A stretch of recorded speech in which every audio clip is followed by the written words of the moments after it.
लगातार latest educational videos देखने के लिए सब्सक्राइब करें इनसाइट स्टडी फोरम चैनल को और प्रेस करें बेल आइकन में ऑल को सभी नोटिफिकेशंस पाने के लिए। रक्त की संरचना का ये तीसरा भाग होगा। इससे पहले वाले भाग में रक्त के बारे में बेसिक जानकारी और प्लाज्मा के बारे में बात की गई थी और हमने समझा था कि प्लाज्मा के कार्य क्या होते हैं, प्लाज्मा कैसी होती है और आरबीसी, डब्ल्यूबीसी, प्लेटलेट्स बिल्कुल बेसिक से हमने जाना था। तो अभी हम बात करते हैं उसके आगे। तो इस वीडियो में हम बात करेंगे सबसे पहले सीरम के बारे में। सीरम क्या होता है? सीरम से पहले आप लोगों को प्लाज्मा वाला पार्ट देखना बहुत ज़रूरी है ताकि आप लोग जान पाएंगे एक्चुअल में प्लाज्मा क्या होता है। चलिए यहाँ पे आपको मैं कोशिश करता हूँ समझाने की। ये मान लीजिए एक ट्यूब है और इस ट्यूब में ब्लड भरा हुआ है। इस ट्यूब में ब्लड भरा हुआ है और अगर हम बात करें कि ब्लड जो है ये पूरा का पूरा ब्लड भरा हुआ है, रक्त है। रक्त में हम जानते हैं कि आरबीसी यानी लाल रक्त कणिकाएं या कोशिकाएं, डब्ल्यूबीसी यानी श्वेत रक्त कणिकाएं या फिर कोशिकाएं, तथा प्लेटलेट्स जिसको हिंदी में हम कहते हैं बिंबाणु, ये पाए जाते हैं। और अगर हम बात करें प्लाज्मा में, जब हम ब्लड को सेंट्रीफ्यूज करते हैं यानी जब हम ब्लड को सेंट्रीफ्यूगेशन मशीन में डालते हैं जो घूमती स्पीड से है, तो उसमें क्या होता है, जो भारी पार्ट होता है ब्लड का वो नीचे डिपॉजिट हो जाता है और जो हल्के भाग होते हैं, जो खासकर लिक्विड वाला पार्ट होता है, वो सबसे ऊपर रहता है। तो जो प्लाज्मा होगा वो सबसे ऊपर रहेगा क्योंकि वो लिक्विड वाला पार्ट है, वो रक्त का तरल भाग है। तो प्लाज्मा जो होगा वो सबसे ऊपर होगा।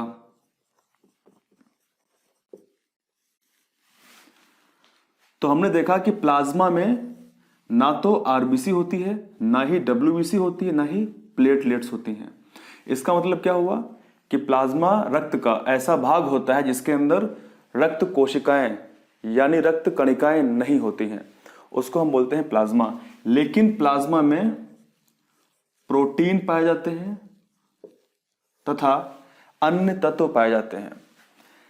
जब हम बात करते हैं सीरम की, तो सीरम का मतलब क्या हुआ?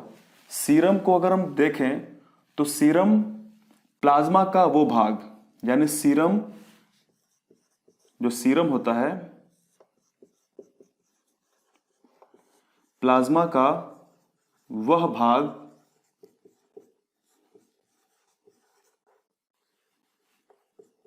जिसमें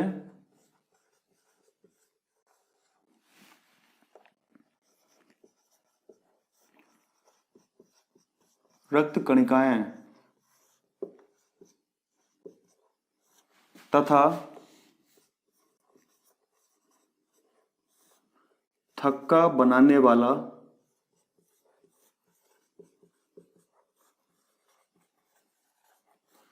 कारक नहीं होता है,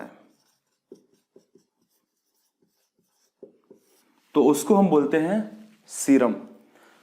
तो आप लोग समझ गए होंगे सीरम क्या होता है।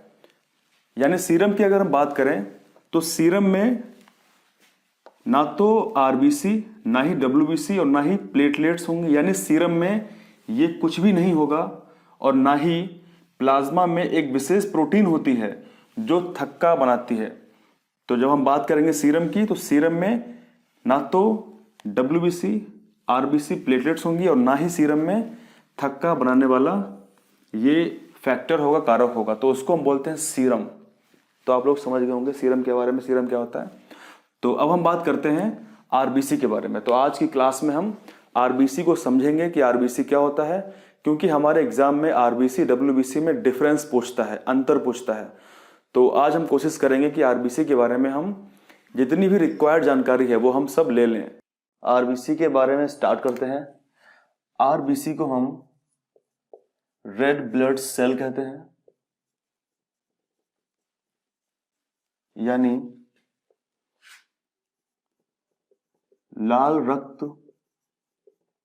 कोशिका या फिर इसको हम बोलते हैं लाल रक्त कणिका।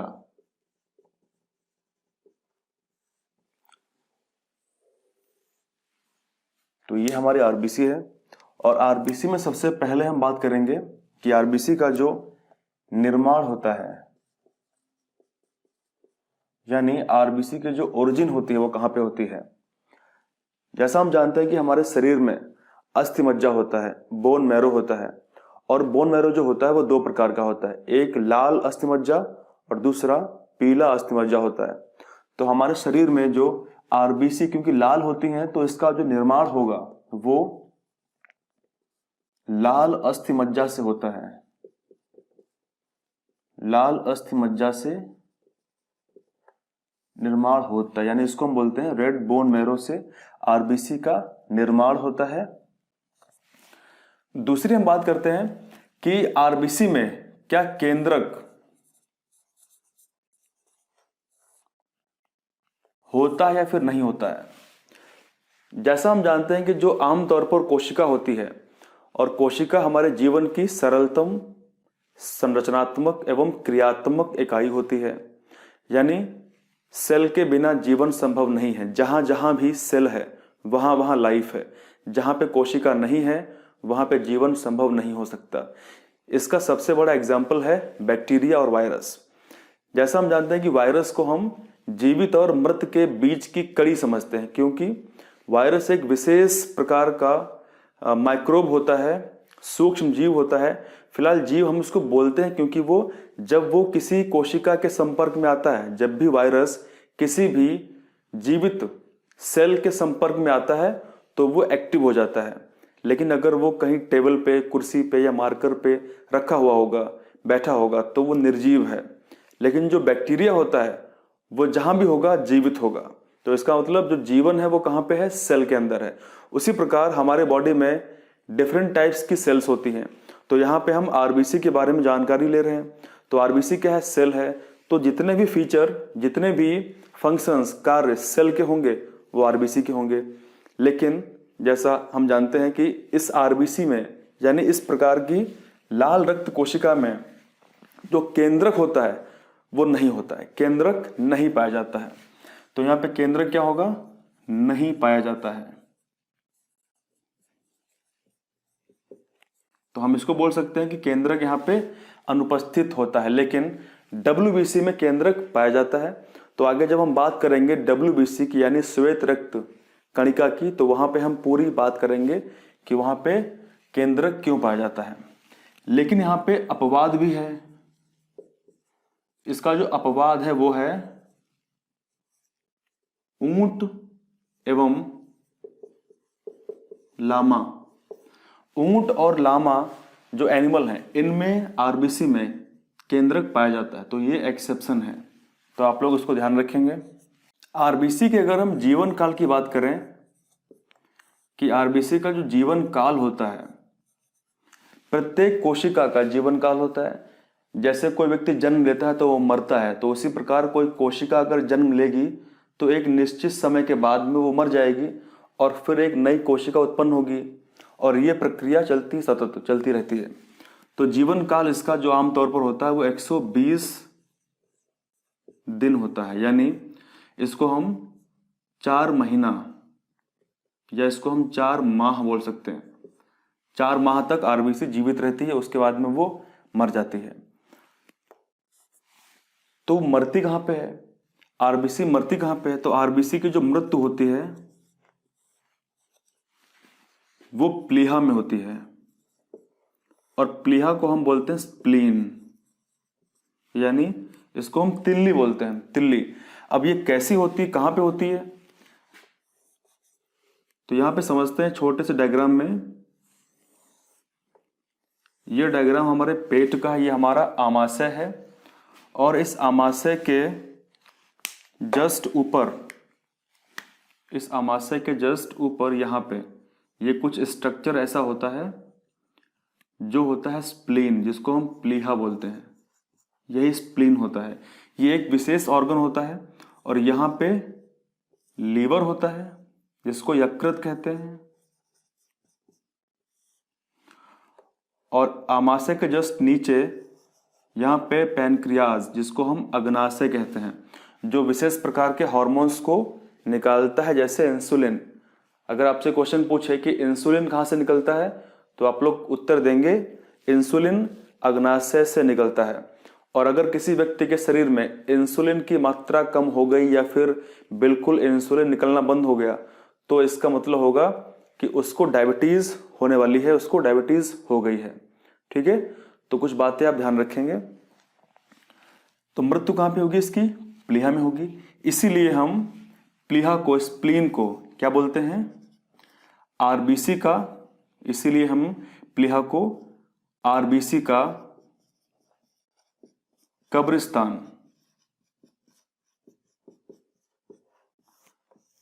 आरबीसी का कब्रिस्तान हम प्लीहा को कहते हैं, स्प्लीन को कहते हैं, क्योंकि वहां पे स्प्लीन यानी वहां पे जो आरबीसी है वो डिस्ट्रॉय हो जाती है, वो खत्म हो जाती है, मर जाती हैं।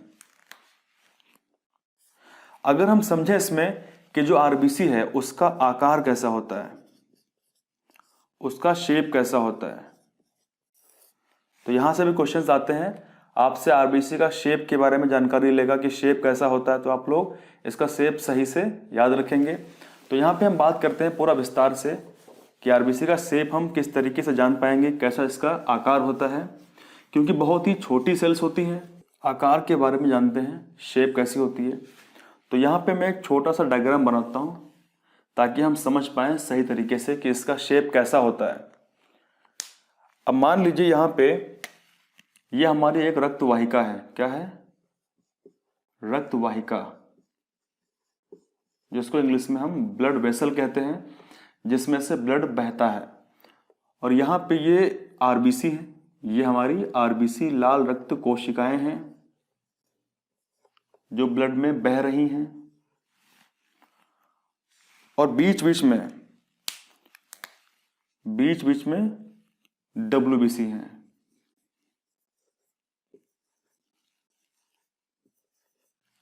और कहीं कहीं पे बीच बीच में प्लेटलेट्स भी मौजूद हैं।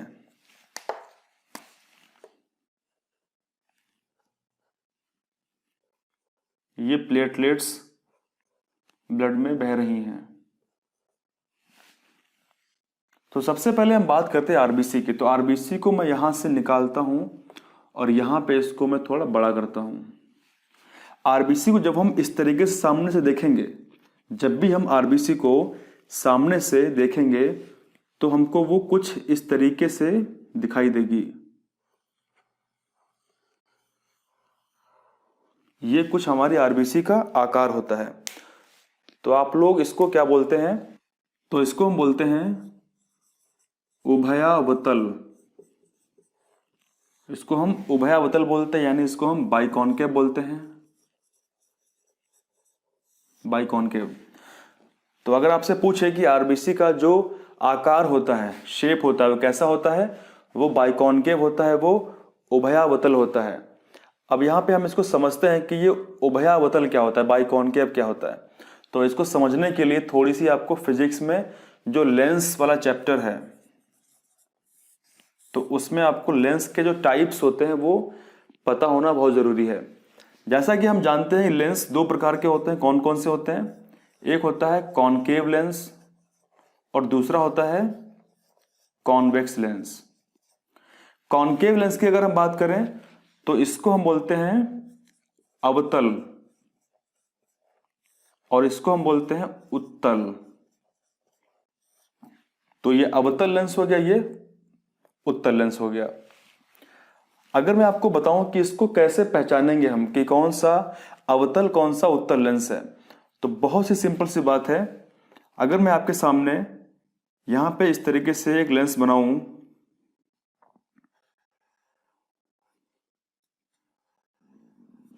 और आपके सामने मैं एक इस तरीके से लेंस बनाऊं,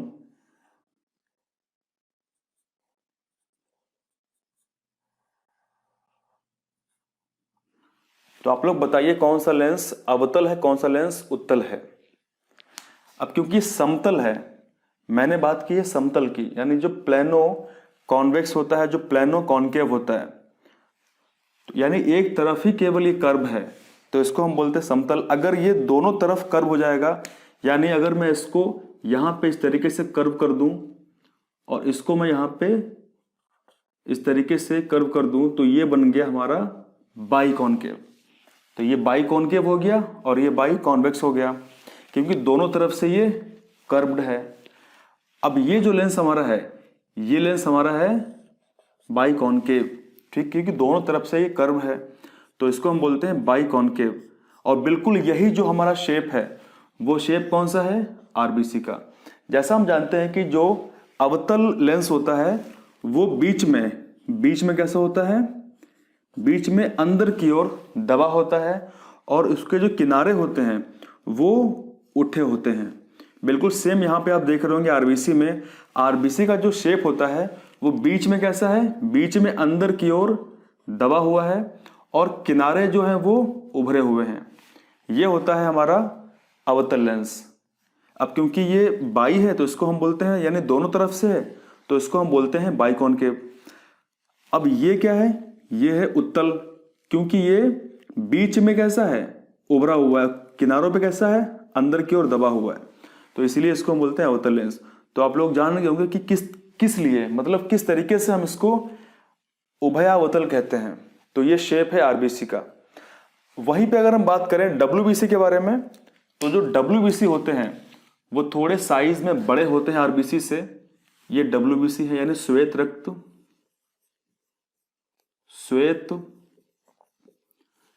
रक्त कोशिकाएं होती हैं। ये कोशिका होती है।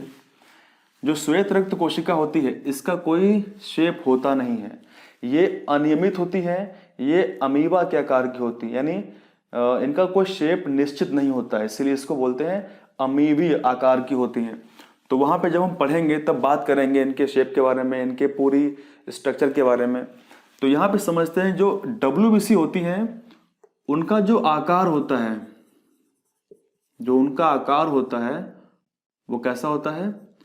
वो बड़ा होता है, यानी लार्ज होते हैं। ये लार्ज होते हैं, बड़े होते हैं, इनका आकार बड़ा होता है। और जो हमारे आरबीसी होते हैं, ये हमारे आरबीसी हैं। ये क्या है? आरबीसी हैं। इनकी जो संख्या होती है ये सर्वाधिक होती है, इनकी संख्या बहुत ज्यादा होती है। यानी अगर आपसे क्वेश्चन पूछे हमारे ब्लड में सबसे ज्यादा संख्या किसकी होगी, आरबीसी की, डब्ल्यूबीसी की या प्लेटलेट्स की, तो उसका आंसर आप देंगे हमारे रक्त में सबसे अधिक मात्रा में आरबीसी होते हैं और डब्ल्यूबीसी बिल्कुल लास्ट में होते हैं। सबसे पहले आरबीसी, उसके बाद में प्लेटलेट्स, उसके बाद में डब्ल्यूबीसी होते हैं। लेकिन अगर आपसे क्वेश्चन पूछे कि हमारे शरीर में कौन सी रक्त कोशिका का आकार, जो शेप होती है वो सबसे बड़ी होती है, तो इसका आंसर क्या होगा? डब्ल्यूबीसी होगा। लेकिन अगर आपसे पूछे, अगर आपसे डब्ल्यूबीसी में जो टाइप्स ऑफ सेल्स होती हैं, यानी डब्ल्यूबीसी के अंदर जो कोशिका के प्रकार होते हैं, अगर उनसे क्वेश्चन आपसे पूछता है तो इसका आंसर होगा मोनोसाइट। क्या इसका आंसर होगा? डब्ल्यूबीसी में जो मोनोसाइट होते हैं, मोनोसाइट, उनका आकार सबसे बड़ा होता है। ठीक है, तो जब हम पढ़ेंगे तब बात करेंगे डब्ल्यूबीसी के बारे में। तो आप लोगों ने समझा किस तरीके से इनका आकार से अगर क्वेश्चन आता है तो आप लोग इजीली अब समझ गए होंगे कि इसका आकार कैसा होता है। तो हम आगे बात करते हैं इसमें। अब आरबीसी की जो संख्या होती है, यानी आरबीसी की जो संख्या होती है वो कितनी होती है और किस किस में होती है, तो यहां पे हम बात करेंगे आरबीसी की संख्या में भ्रूण से लेकर के पुरुष और महिला। तो सबसे पहले हम बात करेंगे भ्रूण में, उसके बाद हम बात करेंगे पुरुष में और फिर हम बात करेंगे स्त्री में। यहां पे अगर मैं आपसे क्वेश्चन पूछूं कि इन तीनों में सबसे ज्यादा आरबीसी किस में होंगी, भ्रूण में या पुरुष में या स्त्री में, तो इसका जो करेक्ट आंसर होगा वो होगा भ्रूण। कितनी होंगी? वो 6 से 7 मिलियन प्रति मिलीमीटर क्यूब ब्लड, यानी 6 से 7 मिलियन यानी 60 से 70 लाख प्रति क्यूबिक मिलीमीटर रक्त में ये संख्या इतनी होती है। वहीं पे अगर हम बात करें पुरुष में, तो पुरुष में लगभग 5.5 से 6 मिलियन प्रति क्यूबिक मिलीमीटर ब्लड। और अगर बात करें स्त्री में, तो यहां पे 4.5 से 5 मिलियन प्रति क्यूबिक मिलीमीटर ब्लड। तो ये कुछ संख्याएं हैं। आपने देखा होगा कि स्त्री में पहली बात तो यह है कि रक्त की मात्रा बहुत कम होती है as a compare to male, यानी जब हम पुरुष की तुलना करते हैं स्त्री से तो रक्त की मात्रा वहां पे कम है। दूसरा, उसकी बॉडी में जो आरबीसीज होती हैं, जो लाल रक्त कोशिकाएं होती हैं, उनकी संख्या भी पुरुष के कंपेयर में कम होती है। वहीं पे हम बात करेंगे डब्ल्यूबीसी की, तो वहां भी कम होगी। वहीं पे हम बात करेंगे हीमोग्लोबिन की, तो हीमोग्लोबिन की मात्रा भी पुरुष के अपेक्षा स्त्रियों में कम होती है। तो हमने संख्या के बारे में जान लिया। अब हम बात करते हैं कि आरबीसी में जो सबसे मोस्ट इंपॉर्टेंट एलिमेंट होता है, तत्व होता है, वो होता है हीमोग्लोबिन।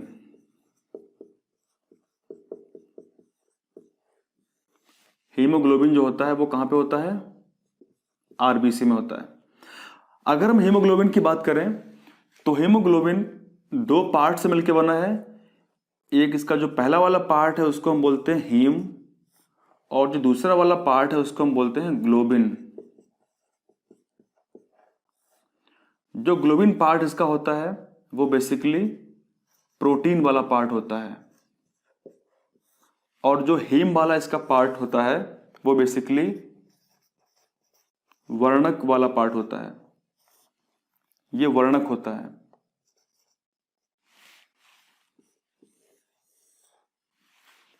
हीमोग्लोबिन के पास में लोहा पाया जाता है, इसके पास में लोहा पाया जाता है। ये आयरन कंटेन करके रखता है।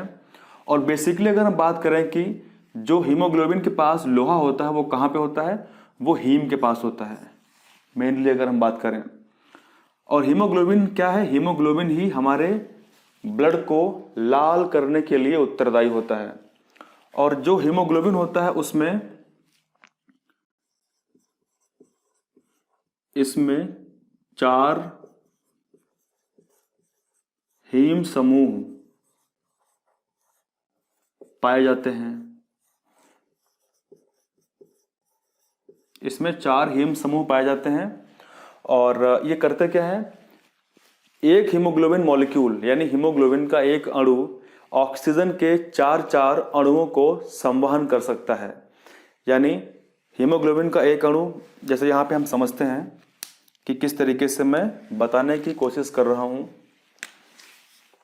ये मान लीजिए मॉलिक्यूल्स हैं ऑक्सीजन के, ऑक्सीजन मॉलिक्यूल्स, यानी ऑक्सीजन के ये अणु हैं। और ये किसके ऊपर जा रहे हैं? ये आरबीसी है। ये क्या है? ये है आरबीसी।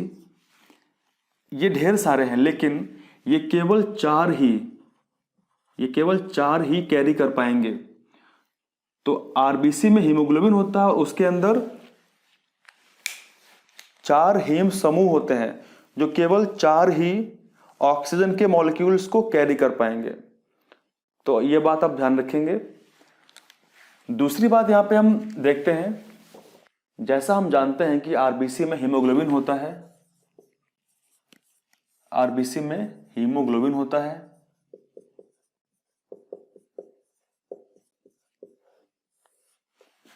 और हीमोग्लोबिन के साथ में जब ऑक्सीजन जुड़ती है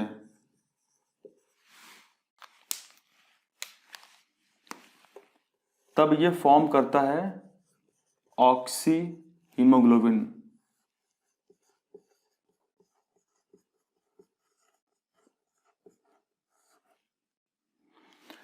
जब आरबीसी में हीमोग्लोबिन के साथ में ऑक्सीजन जुड़ती है तब वो फॉर्म करता है ऑक्सी हीमोग्लोबिन। और ये अस्थायी होता है, ये अनस्टेबल होता है, और इसी वजह से ये हमारे प्रत्येक कोशिका के पास में इजीली पहुंच जाता है। यानी जैसा कि हम जानते हैं कि हमारे पूरी बॉडी में ब्लड का फ्लो होता रहता है, और जिस पार्ट में, जिस भाग में रक्त नहीं पहुंचेगा वहां पे क्या नहीं पहुंचेगी, वहां पे नहीं पहुंचेगी ऑक्सीजन, और उससे क्या होगा, जो टिश्यूज होंगे, जो कोशिकाएं होंगे, जो ऊतक होंगे, वो धीरे धीरे मरना शुरू हो जाएंगे। तो ऊतकों के लिए और कोशिका के लिए, कोशिका हेल्दी स्वस्थ कोशिका के लिए O2 का पहुंचना बहुत जरूरी होता है। ब्लड एक माध्यम है, ब्लड एक मीडियम है, क्योंकि ऑक्सीजन हमारे फेफड़े से होते हुए ब्लड तक पहुंचती है। हमारे जीवन के लिए सबसे जरूरी तत्व क्या है, वो है ऑक्सीजन। अगर O2 हमको नहीं मिलेगा तो हम डेड हो जाएंगे, हम मर जाएंगे। जितनी भी ऑक्सीजन हमारे वायुमंडल में व्याप्त है, वो हम जब सांस लेते हैं, जब हम ब्रीदिंग करते हैं, जब हम श्वसन करते हैं, तो वो हमारे फेफड़े में जाती है। और हमारा फेफड़ा क्या करता है, हमारा फेफड़ा जो होता है वो उसको ब्लड में मिक्स करता है। ब्लड में मिक्स करने के बाद में वो हमारे प्रत्येक टिश्यू तक, प्रत्येक कोशिका तक पहुंचती है, और कोशिका O2 को इस्तेमाल कर लेती हैं, और बदले में एज ए बाई प्रोडक्ट, उसका बाई प्रोडक्ट के रूप में वो CO2 को छोड़ती हैं। और CO2 हमारे ब्लड से होते हुए हमारे फेफड़े तक आता है, और फिर हमारे फेफड़े से वो बाहर, जब हम एयर छोड़ते हैं, वो बाहर निकल जाता है। तो ये पूरी जो प्रक्रिया चलती रहती है, इसको हम बोलते हैं ब्रीदिंग, इसको हम बोलते हैं श्वसन। ये प्रत्येक जीवित प्राणी करता है, ठीक है। और इसमें ब्लड की सबसे इंपॉर्टेंस रोल क्या है, यानी रक्त का सबसे महत्वपूर्ण योगदान क्या है, कि वो एज ए मीडियम, एक माध्यम के रूप में O2 को प्रत्येक कोशिका तक पहुंचाने का कार्य करता है। ये हमारे ब्लड का रोल है। दूसरी बात यह है कि हमारे शरीर में ब्लड में RBC की मात्रा अगर एक लिमिट से कम हो जाएगी तो हमारे लिए वो खतरा है, तो उसको हम बोलते हैं एनीमिया। अगर आपसे क्वेश्चन पूछे कि एनीमिया क्या होता है, तो आप लोग बोलेंगे कि हमारे बॉडी में RBC की मात्रा कम हो गई है, उसको हम बोलते हैं एनीमिया। और आप लोग जानते हैं कि यदि RBC की मात्रा कम हो जाएगी तो RBC में क्या होता है, RBC में होता है हीमोग्लोबिन। तो फिर हीमोग्लोबिन की मात्रा कम होगी, और हीमोग्लोबिन के साथ में क्या जुड़ता है, वो है ऑक्सीजन। तो फाइनली हमारे बॉडी में प्रत्येक कोशिका के पास क्या नहीं पहुंचेगा, वो है ऑक्सीजन। और इससे क्या होगा, हमको चक्कर आएंगे, बड़ा अजीब सा हमको फील होगा, हमको कमजोरी फील होगी, आंखों से हमको थोड़ा धुंधला दिखाई देना शुरू हो जाएगा, हल्का हल्का सा। तो ये सिम्टम्स होते हैं एनीमिया के। तो इसको हम कंप्लीटली बोल देते हैं कि उसको खून की कमी हो गई है, इसको हम एनीमिया कहते हैं। लेकिन अगर हमारे शरीर में RBC की मात्रा ज्यादा हो गई तो इसको हम बोलते हैं पॉलीसिथेमिया। क्या बोलते हैं इसको हम, तो आप लोग ध्यान रखेंगे, हमारे शरीर में यदि RBC की मात्रा कम हो गई, और यदि RBC की मात्रा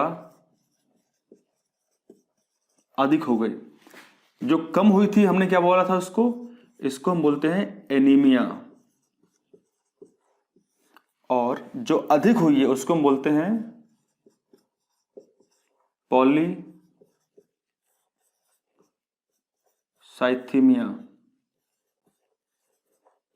इसको हम बोलते हैं पॉलीसाइथीमिया। तो आप ध्यान रखेंगे।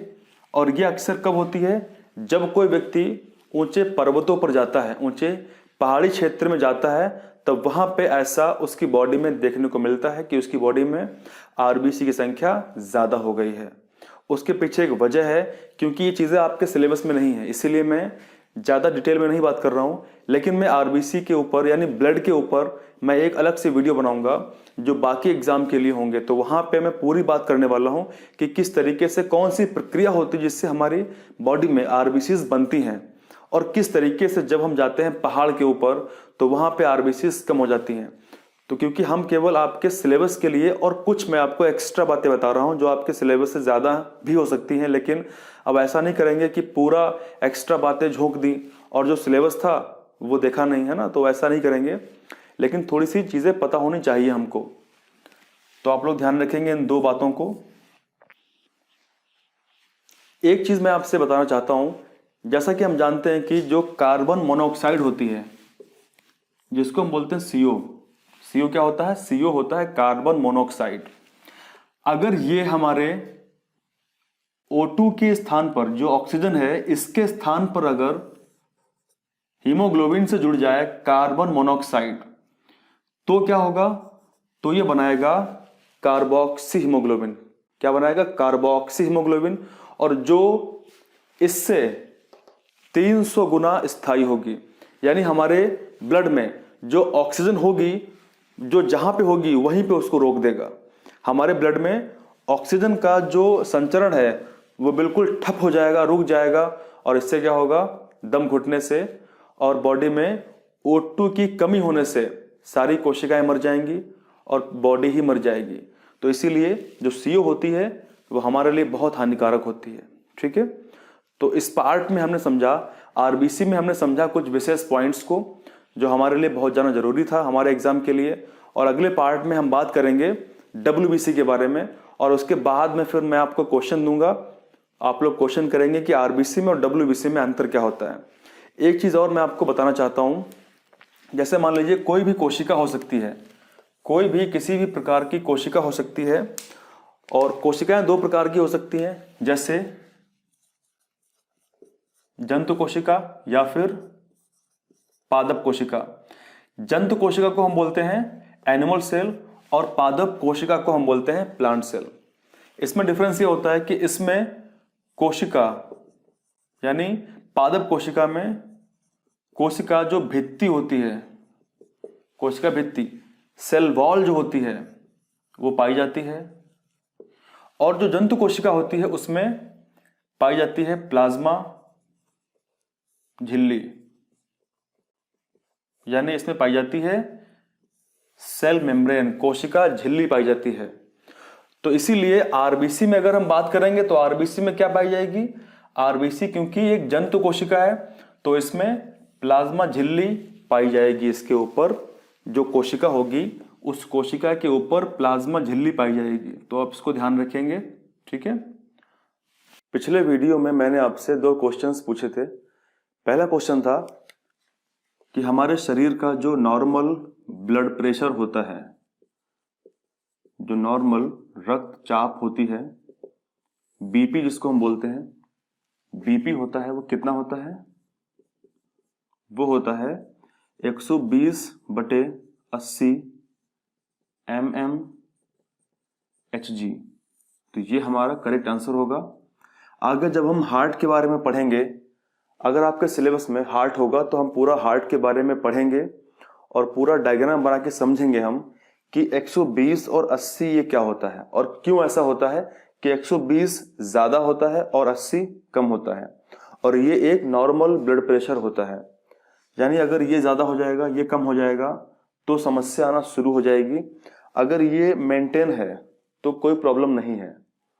दूसरा क्वेश्चन मैंने आपसे कल पूछा था कि सामान्यतः हमारा जो हार्ट बीट होता है वो कितना होता है। तो 1 मिनट में हमारा जो हृदय होता है वो 72 बार धड़कता है। यानी हम बात कर रहे हैं ह्यूमन की। 1 मिनट में ह्यूमन का जो हृदय है वो 72 बार धड़कता है। अलग अलग एनिमल्स में अलग अलग इसकी रेट होती है। किसी में स्लो होता है, हाथी में स्लो होता है, लगभग 35 टाइम के आसपास धड़कता है। यानी हाथी में लगभग 35 बार के आसपास 1 मिनट में हार्ट बीट करता है। वहीं पे कुछ दूसरे एनिमल्स होते हैं उनमें बहुत ज्यादा बार धड़कता है।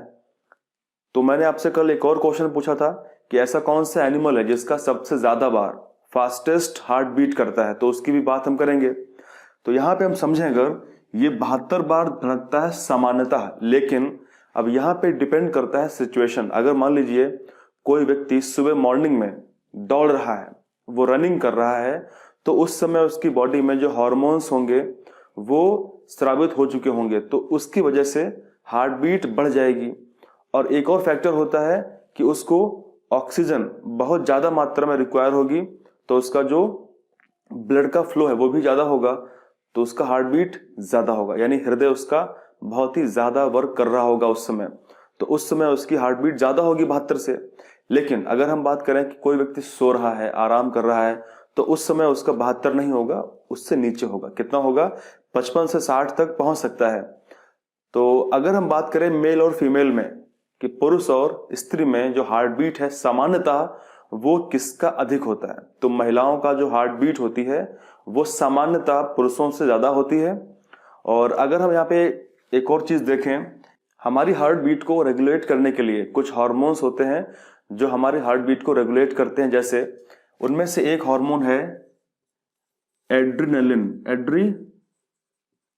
तो ये जो हार्मोन है ये हमारी हार्ट बीट को रेगुलेट करता है, कंट्रोल करता है। अगर ये निकलेगा तो हमारी हार्ट बीट ज्यादा हो सकती है, वो डिपेंड करता है।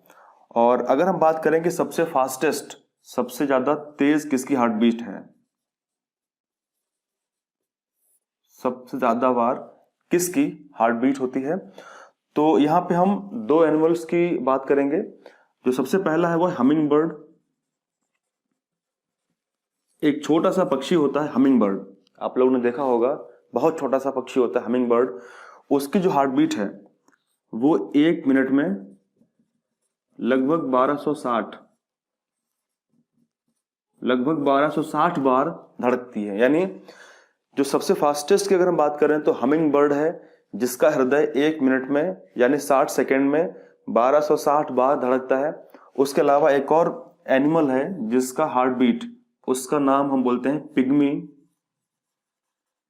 ये पिग्मी श्रू है, इसका जो हार्ट बीट है वो 1 मिनट में लगभग 1200 बार धड़कता है।